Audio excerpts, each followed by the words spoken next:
கடகராசி என்பர்கள் இந்த வாரம் சாதகமான நல்ல பலன்களை அனுபவிக்க போறீங்க. இந்த வாரத்தில் உங்களுக்கு கிடைக்கக்கூடிய பலன்களில் பிரதானமானது என்னது அப்படின்னா, ஏதோ ஒரு பயம் உங்களிடத்துல இருந்து அதுல இருந்து விடுபட முடியும். அந்த பயம் உடல் உபாதை சார்ந்ததா இருக்கலாம். ஏதோ ஒரு உடம்பு சரியில்லைன்னு சொல்லி மருத்துவர் இடத்துல போயிருந்தா, இந்த ஸ்கேன் பண்ணுங்க, அந்த டெஸ்ட் எடுங்கன்னு சொல்லிட்டு இருப்பாரு. அப்போ அதனுடைய ரிசல்ட் எப்படி வருமோன்ற ஒரு பயம் இருந்தா அது நிவர்த்தி ஆகும். வேலை பார்க்குற இடத்துல உங்களுக்கு வேலை போயிடுமோன்ற ஒரு பயம் இருந்தா, அப்ப நெறைய பேர வேலைய விட்டு எடுக்குறாங்க.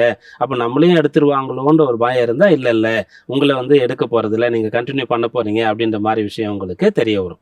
பிசினஸ் சம்பந்தமா உங்களுக்கு லீகலா ஏதாவது இஷ்யூ ஃபேஸ் பண்ற மாரி இருக்கு. நீங்க லாஸ்ட் இயர் ஐடி ஃபைல் பண்ணும்போது கணக்கு காமிக்கல.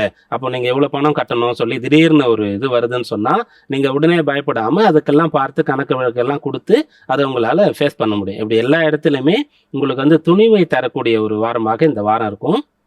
8ஆம் இடத்துல ராகு இருக்கக்கூடிய இந்த காலகட்டத்துல அவ்வப்போது பெரிய விஷயங்களை நீங்க எதிர்கொள்வீங்க.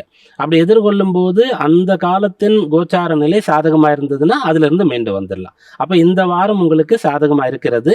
என்ன பிரச்சனைகள் எல்லாம் நீங்கள் எதிர்கொண்டு இருக்கிறீர்களோ அதுல இருந்தெல்லாம் விடுபட்டு ஒரு நிம்மதி பெருமூச்சை உங்களால விட முடியும்.